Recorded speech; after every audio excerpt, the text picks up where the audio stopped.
Paz seja convosco. Louvamos a Deus por mais esta oportunidade que o Senhor nos dá de o louvarmos, de aprendermos mais dele. Privilégio estarmos juntos louvando, adorando e bendizendo o nome do Senhor. Em nosso último encontro estivemos meditando sobre o tema o caminho de Jesus para o deserto. Sim, nosso caminho para o deserto passa pela vontade de Deus e não é obra do diabo. É difícil crer e mais ainda viver as dores que ocorrem no deserto. No deserto há escassez de alimento, escassez de água, mas é no deserto que nós aprendemos a crescer. Jesus sabia disso e se submeteu ao deserto para nos mostrar que é possível superar os momentos de dor e ainda sair mais fortes do que quando entramos nele. Jesus padeceu por mim e por você em um ambiente agressivo e sem alimentos, para que ele pudesse ser a nossa companhia em meio às nossas lutas e dificuldades. Adão, ele teve companhia no seu teste. Estava no local agradável, barriga cheia, diferente de Jesus. Que nós possamos encarar o nosso deserto e o finalizar como vencedores, tendo nosso Senhor Jesus como a nossa companhia. Tenho falado bastante a respeito de detalhes, hoje pela manhã eu falei novamente. Rainer estava assistindo a EBD, e aí ele disse que estava andando na rua e ele tirou uma foto de um gato e ele começou a observar aquele gato, vendo as maravilhas que são na natureza, na criação do Senhor. Na nossa correria do dia a dia, nós não conseguimos reparar nessas coisas. Temos falado com frequência em relação ao dia do Senhor, como sendo um dia que você tem que parar, que você realmente tem que guardar, para você poder observar os detalhes, observar as coisas que realmente são importantes na vida. Nós temos entrado nessa ciranda maluca, entendeu? Em que você tem que trabalhar todos os dias, levantar recursos todos os dias, como se a provisão ela fosse decorrente do seu trabalho. E nós temos percebido pela palavra que não é bem assim. Esse tempo que nós estamos trabalhando o tema da ansiedade dentro da escola dominical, ele tem nos mostrado muito claramente essa condição, em que quando você não tem tempo para Deus, para observar os seus detalhes, é nesse momento que você olha apenas para as lutas e dificuldades e a sua ansiedade, ela bate. A palavra de hoje é a tentação de Jesus no deserto. Na semana passada nós vimos o caminho de Jesus para o deserto e agora realmente ele vai ser tentado no deserto por Satanás. Quero convidar você a abrir a palavra de Deus no Evangelho de Mateus, capítulo 4.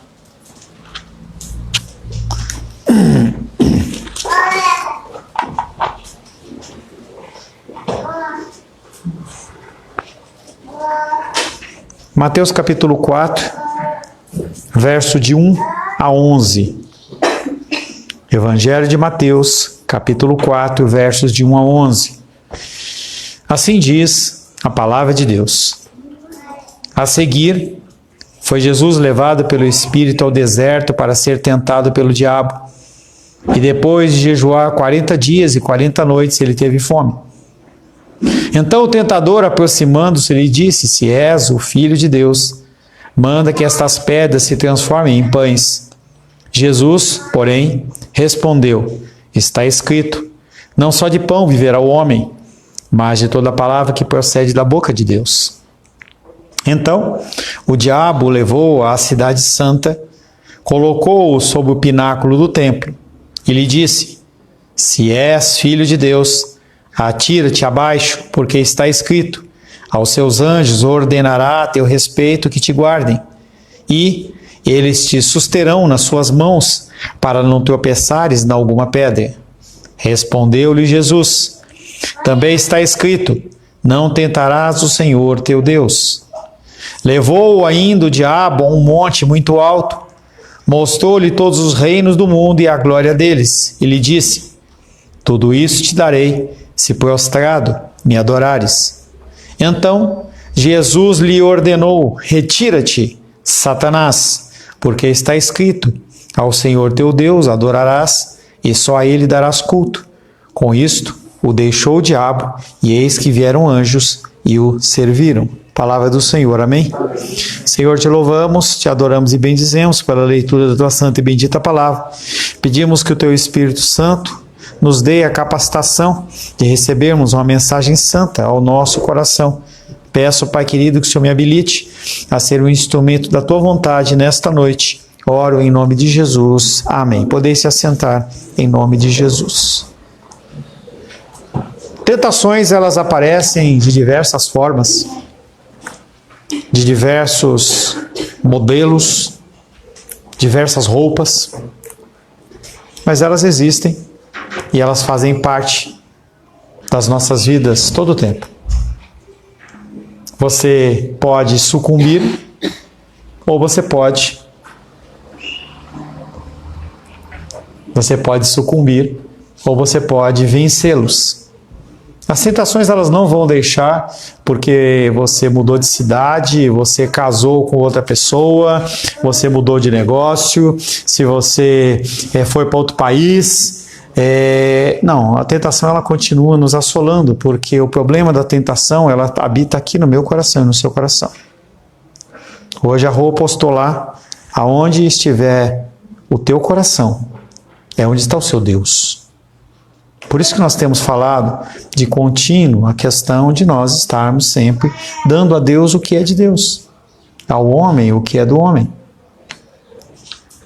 Logo nos versos iniciais, vou ler o verso 1 novamente. A seguir foi Jesus levado pelo Espírito ao deserto para ser tentado pelo diabo, e depois de jejuar 40 dias e 40 noites, ele teve fome. Então o tentador, aproximando-se, lhe disse: se és o Filho de Deus, manda que essas pedras se transformem em pães. Nós já trabalhamos a condição de que Jesus Cristo, ele é 100% homem e 100% Deus. Nós já trabalhamos a questão de Jesus Cristo como sendo o autor da vida, em que ele comanda e as coisas acontecem. Quem está sendo tentado aqui é Deus homem, que possui tanto uma natureza divina perfeita, como uma natureza humana perfeita, diferente de mim, que sou totalmente imperfeito. Ele, Jesus, é verdadeiramente homem e verdadeiramente Deus. O texto nos diz que após o jejum de 40 dias, Jesus teve fome, o que manifesta a humanidade do nosso Senhor. Ele era um ser humano. Ele conseguiu fazer um jejum de 40 dias. É claro que o jejum de 40 dias não é um jejum para você fazer toda vez, o tempo todo. Nunca fiz. Mas entenda que a possibilidade de você ficar sem uma refeição ou 2 refeições é totalmente normal, desde que você não esteja num processo médico, desde que você não esteja passando por algum procedimento de alguma forma, ou você tem alguma debilidade no seu organismo. Nós somos totalmente capazes de ficarmos sem comer, não necessariamente 40 dias, mas o Senhor ficou e ele teve fome, ou seja, ele demonstrou a sua humanidade. Ele sentia dores intensas por falta de alimento, como qualquer um sentiria se passasse pelo que ele passou. Durante esse tempo de vulnerabilidade, é nesse tempo em que as lutas acontecem. Essa vulnerabilidade não necessariamente é você estar fraco, você pode estar forte demais também. Quando você está forte demais, você alivia, você deixa de prestar atenção. Então, se você está com um relacionamento bom, você não se preocupa mais em você dizer eu te amo, de você ter um tempo de comunhão, você não se preocupa, acha que está tudo bem, não precisa. O teu negócio é a mesma coisa, você acha que está tudo certo, você para de prestar atenção, e aí o que acontece? As coisas vão acontecer, na hora que você vê, já se perdeu tudo. Durante esse momento de vulnerabilidade, Satanás foi tentar Jesus. E engraçado que ele não foi a Jesus para buscar ele um pecado descomunal, alguma coisa que fosse uma aberração para nós. Ele foi lá e tocou no que é básico, um desejo natural, que é a alimentação. Por causa da alimentação, as pessoas elas fazem loucuras. Satanás se aproxima e diz: se és o Filho de Deus, A mesma didática que ele usou lá com Adão e Eva, ele continua usando com o ser humano. Ele usa comigo e usa com você. E ele olha para Jesus e fala: se você é o Filho de Deus. Ele estava lançando apenas a sugestão que Jesus, se ele era realmente, entenda que havia toda uma falência física ali, um cansaço tremendo, e é colocado para ele aquela vertente de que, será que você é realmente Filho de Deus? Será que você vai aguentar? Não precisaria suportar tamanha fome, ele tinha a possibilidade. Através da palavra dele, as estrelas apareceram, através da palavra dele, os rios, os mares, os animais, as coisas todas aconteceram. E aí Satanás ele vem e fala: não é tão simples você transformar essas pedras em pães e realmente você acabar com esse sofrimento? O que isso tem a ver comigo e com você? Quantas vezes Deus ele dá um comando para você, dá uma ordenança para você, e você quer dar um jeitinho? Nós não temos nenhum advogado no nosso meio, já tivemos. Mas um dos campos da advocacia, das formas de agir a advocacia, é tentar buscar dentro do texto da lei alguma forma de você fazer uma dupla interpretação. Se tu és, essa condição do se tu és. E muitas vezes você é colocado nessas situações. Se você fizer isso, se você fizer aquilo outro, ninguém vai saber. Ninguém vai se preocupar. É uma coisa tão pequena. Entenda que um pequeno deslize, ele é suficiente para te fazer cair num abismo. Mateus 4,4, Jesus respondeu: está escrito, não só de pão viverá o homem, mas de toda a palavra que procede da boca de Deus. Ele não está dizendo que você não precisa de pão para comer. Ele está falando que não é só isso. E aí bate com todo o nosso trabalhar dentro da manhã, no contexto de ansiedade, em que as pessoas elas trabalham e querem trabalhar mais e precisam ver um lucro e precisam ver um resultado e precisa ter, porque o que vai acontecer? Interessante a questão dos detalhes. Essa semana, se não todos, mas a grande maioria viu, o contexto de que Felipe e Rayane foram lá para fazer um exame, que ela está grávida, e aí eles descobriram um problema. Que se eles não tivessem feito, se qualquer coisa tivesse acontecido ali naquele momento, e eles não tivessem feito, ela teria abortado a vida de Isabela. Provavelmente. São detalhes. Será que o melhor plano de saúde, será que a melhor quantidade de recursos iria mudar alguma coisa lá? Hoje pela manhã nós vimos que não. Os dias estão contados. Mas a gente só consegue reparar essa dinâmica se nós estivermos próximos do Senhor. Se nós não estivermos próximos do Senhor, se a gente estiver preocupado com tudo menos o Senhor, você se perde. Você fica ansioso, fica preocupado e você não vive o melhor de Deus. Jesus responde a Satanás: está escrito. Como que eu posso dizer que está escrito se eu não leio? Isso é uma coisa importante. Você tem lido as Escrituras Sagradas? Ele não estava fazendo referência a Jesus Cristo, estava fazendo um livro de uma biblioteca importante. Ele não estava falando de relatos gregos, filosóficos. Ele estava falando da palavra de Deus. Palavra de Deus. Está escrito é uma expressão que todo judeu entende. Jesus estava se referindo à Escritura Sagrada e ele respondeu a Satanás em relação à tentação dele, não dizendo qualquer outra coisa, mas respondeu na palavra. Você é tentado todos os dias e você tem a oportunidade de responder na carne ou no espírito. Se você responder na carne, você não vai conseguir vencer aquele desafio. Se você responder no Espírito, você vai conseguir lidar com aquela situação de uma maneira muito melhor e mais fácil. Jesus, ele não despreza com esse versículo a nossa necessidade por comida, nós precisamos. Tanto que na oração do Pai Nosso ele fala: Pai Nosso, dai-nos o pão nosso a cada dia. Então nós precisamos trabalhar. Nós falamos hoje pela manhã também, aquele que não trabalha não come. Mas será que a máxima nossa é trabalhar até morrer, porque senão a gente não vai ter o que comer? Esse é o grande engano que Satanás ele coloca na cabeça das pessoas. Nós precisamos dos nutrientes que o alimento oferece para o sustento da vida. O que ele está dizendo é que a vida é muito mais do que os bens. Na semana passada, nós tratamos a dominical, o cuidado de Deus com os pássaros, com a criação. Hoje nós falamos um pouco sobre a condição do vestuário, mas aquele vestuário a gente pode transpor para os dias de hoje como as necessidades do nosso dia a dia. Naquela época não havia necessidade de energia elétrica, hoje existe. Não havia necessidade da internet, hoje existe.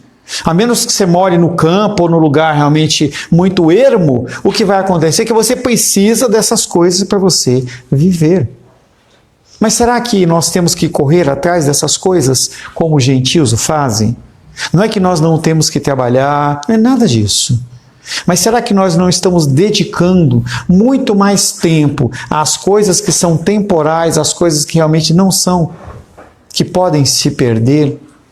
Falei essa semana também, essa manhã. Poxa, passei lá com a Rosângela, 3 dias agradáveis. Falei para ela, assim, a gente poderia ter ficado mais. Tão bom. Na natureza. Saímos, olhamos as estrelas, ficamos ali.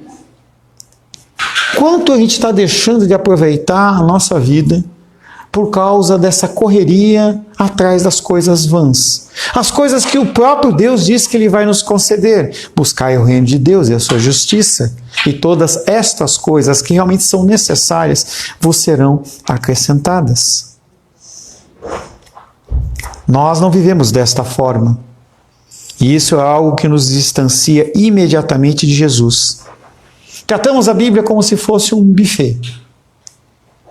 Nós pegamos uma porção do livro de Gênesis, pegamos uma porção de Salmos maior, entendeu? Talvez o Salmo seja o nosso arroz, né? Que a gente coloca no prato, uma quantidade maior. Você vai lá e pega um pouco de Romanos, pega um pouco daqui, um pouco de lá, passa muito longe de Levítico, porque você não quer sacrifício, e você acha que a sua alimentação ela está balanceada e saudável.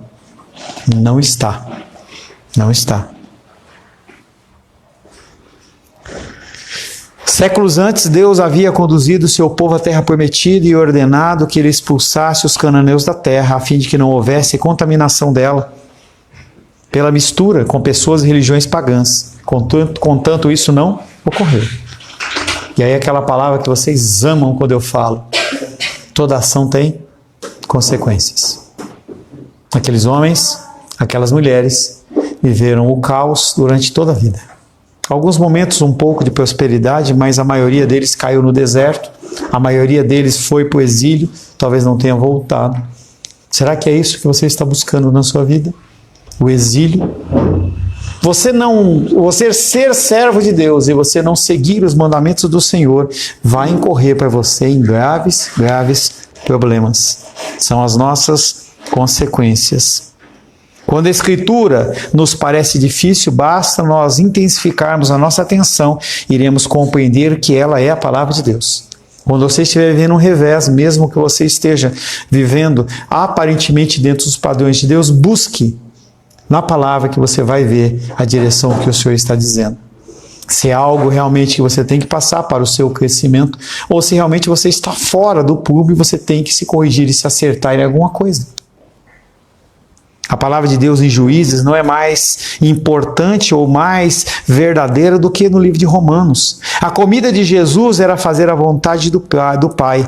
Ele tinha um zelo que o consumia. Salmo 69:10 diz: o zelo pela tua casa me consome. O zelo pela palavra de Deus não é a parede, não é a cadeira, não. O zelo por estar diante do Senhor me consome. Consome como fogo queima a palha. Eu preciso estar nesse lugar. Se você não entender isso, você vai trocar este lugar ou a presença do Senhor por qualquer outra coisa. E sabe o que vai acontecer? Você não vai ficar satisfeito. Não vai ficar satisfeito. Realmente falo sempre para você, eu quero que você seja muito bem de vida, quero que você tenha recursos financeiros aí para dar e vender. Quando você chegar ao final do ano, você não tem que cantar muito dinheiro no bolso, só saúde para dar e vender, mas isso não vai te satisfazer. A gente olha a figura do Joaquim, e ele ainda está mamando, creio que sim, mas daqui a pouco esse leite não vai ser o suficiente. Esse leite não vai alimentá-lo como o necessário. Ele vai precisar de outros nutrientes. Devemos compreender que Deus nunca pronunciou uma palavra sem propósito. Tudo que acontece, acontece segundo a vontade dele. Nunca saiu uma declaração insignificante da boca de Deus, e Jesus sabia disso. Calvino chamava a Bíblia de a voz de Deus e disse que nós devemos receber essa palavra como se estivéssemos ouvindo a voz do próprio Deus falando conosco. Quando Satanás se aproximou para destruir Jesus, a defesa do Salvador foi a palavra de Deus. Nesse ponto da tentação, Satanás sabia que havia perdido. Não a guerra, mas a batalha. Ele continua observando o meu caminho, o seu caminho, as nossas decisões. E como que você reage em relação a isso? Eu estou sem dinheiro. Será que eu tenho que buscar a Deus ou eu tenho que trabalhar mais? Será que eu tenho que dobrar o meu turno ou eu tenho que simplesmente acalmar o meu coração? Será que eu tenho que deixar as coisas básicas, que foi o que o Ares falou logo no começo da abertura? Será que eu tenho que deixar o cuidado da minha esposa, da minha família, porque eu tenho que gerar mais recursos? Ou eu tenho que entender que Ele dá àqueles que são filhos enquanto eles dormem? Satanás diz que não. Satanás diz que você precisa trabalhar mais, que você precisa ter uma conta bancária gorda, que se você não tiver milhares e milhares de reais, você não pode ter o privilégio de você passar com a sua esposa 3 dias num local, ou ir para um parque e decidir não trabalhar.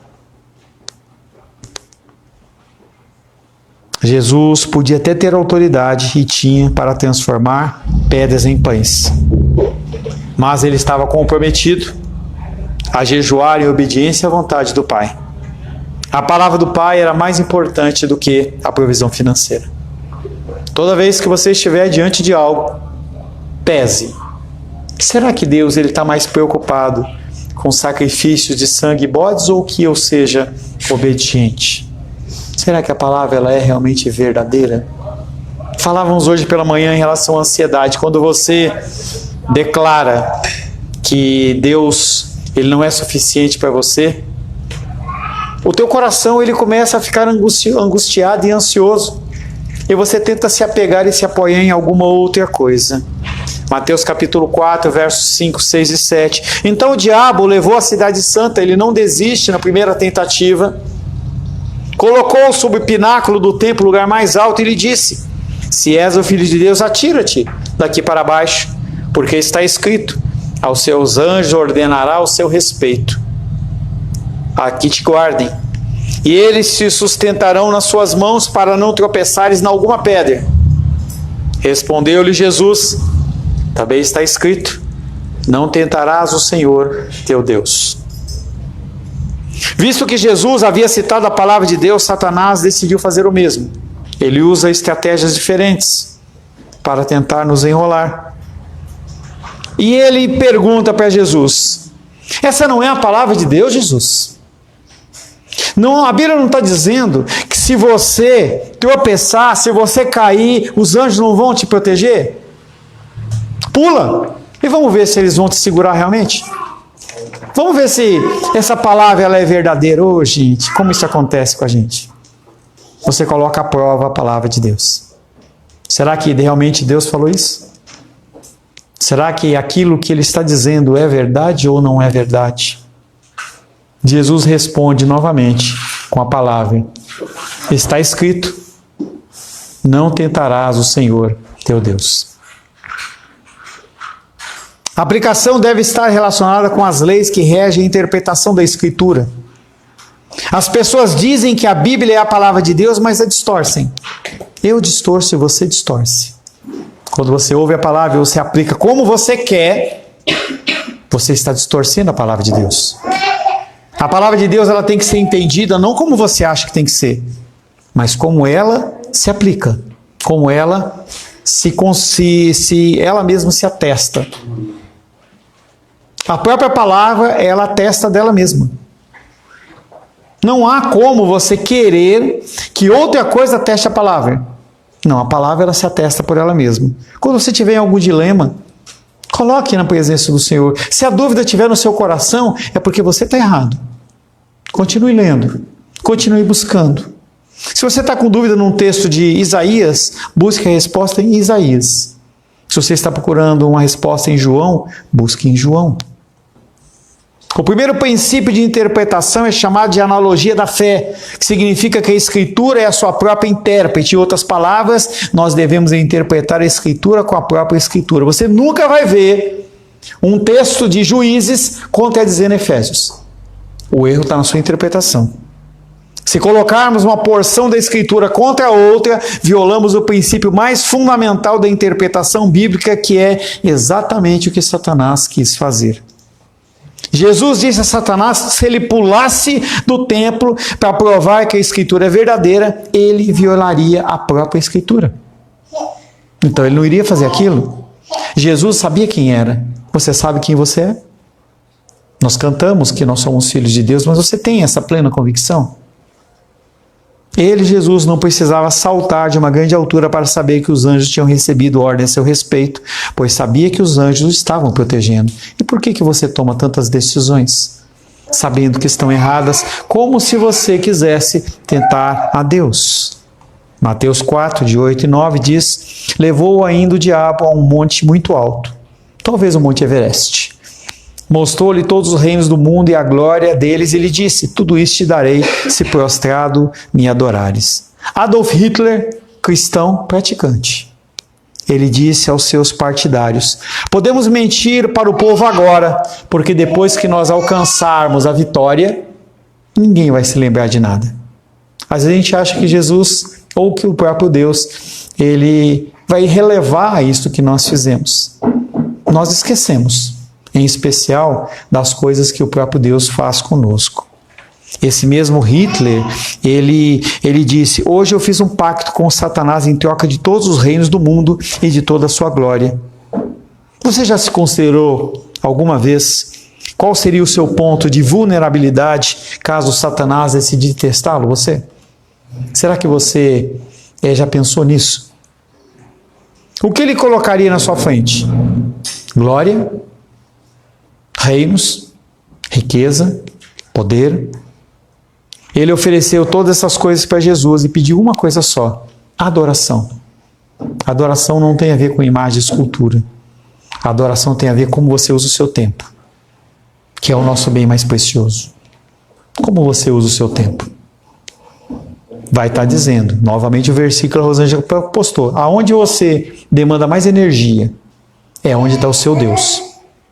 É o ídolo do seu coração. Pode ser teu filho, seu trabalho, sua casa, seu jogo, o que quer que seja. E ali é onde você colocar o teu coração, é onde você está adorando. A oferta que Satanás fez a Jesus, entretanto, não era algo que ele podia dar. Satanás não tem glória nenhuma para dar, mas ele continua oferecendo para você, para ver se ele te engana. Os últimos dois versículos, Mateus 4, 10 e 11, dizem: então Jesus lhe ordenou: retira-te, Satanás, porque está escrito: ao Senhor teu Deus adorarás, só a ele te darás culto. Com isso o diabo o deixou, e os anjos vieram e o serviram. O Pai concedeu ao Filho todos os reinos do mundo, e prometeu-lhes que era sua desde o princípio.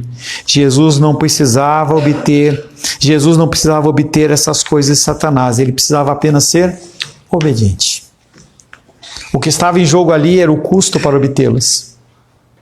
Presta atenção aqui, Daniel. Você quer ficar com o Joaquim no colo? Eu tenho certeza que o Felipe vai querer que você fique com ele para ele poder prestar atenção. Entendeu?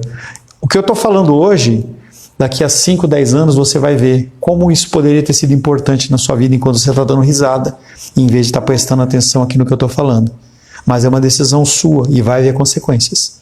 Consequências na sua vida, e você vai lembrar disso quando eu falar. Quando você passar, você vai falar assim: poxa, o pastor Paulo falou aquilo lá, eu não prestei atenção. Você hoje vai fazer 13 anos amanhã, mas daqui a pouco você faz 18. Daqui a pouco você faz 20, 22, você constitui uma família e você vai ter que trazer instruções para a sua família. Ou você vai levar instruções ou você vai levar risadinhas para a sua família. Eu duvido que alguma vez a sua mãe chamou a tua atenção querendo o seu bem, dando risada. Então preste atenção no que nós estamos falando aqui. Não é tempo de piada, não é tempo de risada, não é tempo de brincadeira. O que estava em jogo ali era o custo para obtê-los, pois o preço de toda essa herança seria o Calvário. Qual é o seu Calvário? Qual é o seu deserto? O que você está disposto a abrir mão para ter esta herança na sua vida? Satanás estava oferecendo glória sem necessidade de sofrimento e humilhação. Isso existe no cristianismo? Não. Não existe presença de Deus sem dor. Porque se assim não fosse, não teria a cruz como um símbolo cristão. Como você responde às tentações de Satanás quando está sozinho e sem ninguém te observando? Porque enquanto você está aqui na igreja, tudo bem fora da igreja. Como que você responde? Foi assim que Jesus respondeu: retira-te, Satanás, porque está escrito: ao Senhor teu Deus adorarás e só a Ele darás culto. Será que você teria autoridade espiritual para falar esse tipo de coisa para o próprio Satanás? Jesus se recusou a esboçar o mínimo gesto de reverência diante de Satanás, pois o único ser digno disso é o Pai. E aí os louvores que nós cantamos, que o Felipe graciosamente escolheu, que é a condição de que você se curva ao quê? Você glorifica ao quê? Nós devemos servir ao Pai, somente a Ele. Tropeçamos mais nesta palavra do que qualquer outra palavra presente na Escritura, mas foi assim que Jesus silenciou o diabo: obediência. Com isso o diabo deixou, e eis que vieram anjos e o serviram. As narrativas dos outros evangelhos nos fornecem um pouco mais de informação, dizendo que o diabo deixou por um breve tempo. Foi uma batalha que ele venceu. Ele continuou acompanhando o ministério de Jesus e estava diante lá quando ele foi crucificado, aguardando que realmente, em algum momento, ele iria romper aquilo. Quando os fariseus olham para Jesus e falam assim: se realmente tu és o Filho de Deus, desce dessa cruz, que nós vamos te adorar, nós vamos te servir. Talvez tenha sido a última atacada, a última jogada de Satanás, que não deu certo. Um dos momentos mais gloriosos do ministério terreno de Jesus acontece no Monte da Transfiguração. Logo após perguntar aos seus discípulos: quem diz o povo ser o Filho do Homem? Pedro, ele fez a declaração: tu és o Cristo, o Filho do Deus vivo. Ele sabia quem Jesus era, quem era aquela pessoa. Interessante que logo depois, em Mateus capítulo 16, Mateus 16, versos 22 e 23, quando Jesus ele fala que ele iria para Jerusalém para ser entregue, para morrer, Pedro fala: não, não vai não. Numa hora ele era a boca do Senhor. Na outra hora ele era a boca de Satanás, e Deus, através de Cristo responde para ele e fala assim: arreda-te, Satanás. Uma vez eu respondi isso para minha titia quando ela estava viva. Assim que eu me converti, e isso é natural de todo cristão, você quer servir ao Senhor de toda a tua força, e você trabalha, você quer mais ministério, você quer servir. E eu cheguei na época que a gente estava lá na igreja lá em São Paulo, cheguei a ter 5 ou 6 ministérios dentro da igreja, um monte de coisa a gente fazia. E a minha tia olhou para mim e falou assim: você não está fazendo demais? Você tem que parar, você tem que descansar. E eu olhei para ela assim, no estralo pelo telefone, e falei assim: arreda-te de mim, Satanás. Ela ficou tão sem graça. Depois eu pedi perdão a ela. Mas mesmo esse cuidado extremo, ele faz com que a gente se afaste de Deus. Naquele momento, Jesus olhou para Simão e disse: arreda-te, Satanás. O teste de Jesus no deserto terminou com uma ironia extraordinária. Assim que Satanás foi embora, os anjos apareceram e o serviram. Mas será que os anjos não estavam lá? Será que aqueles anjos eles não estavam prontos para servir ao Senhor e interceder? Lembra daquela passagem que ele fala: se eu quisesse eu chamaria 12, 15 legiões de anjos para agir agora aqui e fazer alguma coisa? Os anjos estavam à volta, porque os anjos estão ao redor das pessoas que o temem. A Bíblia não diz, mas eu acredito que os anjos serviram a Jesus com um café da manhã fantástico, extraordinário. Eu não sei como que ele saiu desse jejum. Entendeu? Porque eu já fiz até 3, 4 dias de jejum, e quando você sai disso, você está bem fragilizado e o teu organismo ele não aceita qualquer alimento. E eu imagino, não sei se Jesus ali ele comeu apenas uma tapioca ou se ele realmente foi lá e encheu o bucho, mas, entendeu? Eu tenho certeza que foi preparado um banquete para ele. Os anjos certamente notaram a honra daqueles que estavam ali para ministrarem, pois se tratava do Filho de Deus, aquele em quem Deus se compraz. Felipe ou Alice falaram exatamente sobre essa condição que eu falo sempre, de nós nos apresentarmos diante do Senhor como filhos amados em quem o Senhor tem prazer. E eu puxo para finalizar 2 perguntinhas que nós já trabalhamos dentro do texto. Como você responde às tentações de Satanás quando está sozinho e sem ninguém estar observando? O que você faz? O que você faz diante das mídias sociais? O que você faz diante do computador? O que você faz quando você está num bar, num restaurante? Como é que você age? E a última, que nós já falamos também, qual é o seu ponto de vulnerabilidade? Se Satanás viesse testar, será que você conseguiria sair dessa situação ou você sucumbiria em relação ao desejo da sua carne? Estava vendo com a Rosângela ontem um documentário, é um filme, né? Um documentário a respeito de uma mulher, entendeu? Que era uma grande cantora de ópera, na década de 70 mais ou menos. E ela tinha a melhor voz. E ela era casada, ela era uma moça jovem, eu diria que devia ter a idade da Aisla, da Esther, assim, da Ingrid. Era uma moça jovem que era casada com um homem mais velho, bem mais velho, tipo uns 60 anos mais ou menos. E ela estava nos holofotes. Chegou a ela um homem e começou a falar: olha, eu preciso te levar ali, entendeu? Para você conhecer uma pessoa que está sedenta para ver você, que vai mudar a vida dele. E aquele homem, o marido, deixou, ele pegou ela pelo braço e saiu com ela. E falou para ela assim: eu sou o homem mais rico do mundo. É uma história real. Onassis, o homem mais rico do mundo. Um homem que morreu também há uns 20 anos atrás. E ele falou assim: eu quero convidar você para ir para o meu iate. Nós vamos sair de tal lugar, nós vamos andar assim, assim, assado. E ela olhou assim: você está sendo muito indelicado. Eu sou casada. E aí o marido chega, entendeu, com a cara meio de pato assim, e aí ele fala assim: eu quero convidar você com a sua esposa para andarem de navio, de barco, de lancha comigo lá, no meu barco, no meu iate. E eu perguntei para sua esposa e ela disse sim. Antes ela tinha falado assim: eu tenho medo de eu ir e eu estar numa situação em que eu não consiga dizer não. E foi exatamente o que ela fez. A história não conta, pelo menos no filme, se ela traiu o marido dela ou se ela realmente abandonou o marido dela, não sei. Mas ela acabou ficando com aquele homem como amante, tendo relação sexual com ele, quando que ele queria. Chega uma hora em que ele conheceu uma outra moça mais jovem, casou com ela e ela continuou como amante. Mas o que eu quero trazer para você é: cuidado com o seu ponto de vulnerabilidade, porque é exatamente ali que Satanás ele vai te testar. E se você permitir vivenciar aquilo uma vez, não vai ser uma vez, vai ser a primeira. Nós vamos ministrar logo mais a Santa Ceia do Senhor. E eu quero que você sonde o seu coração. Tome a Santa Ceia do Senhor. Não deixe de tomar a Santa Ceia do Senhor. Não existe pecado nenhum na terra que impeça você de tomar a Santa Ceia do Senhor. Apenas peça perdão ao Senhor. Se arrependa na sua mente. E assim ceie com o Senhor, para que você seja fortalecido na sua fé. Amém? Amém. Senhor, te louvamos, adoramos e bendizemos pela tua graça e pelo teu amor. Queremos pedir mais uma vez a tua luz, a tua direção e a tua graça sobre nós.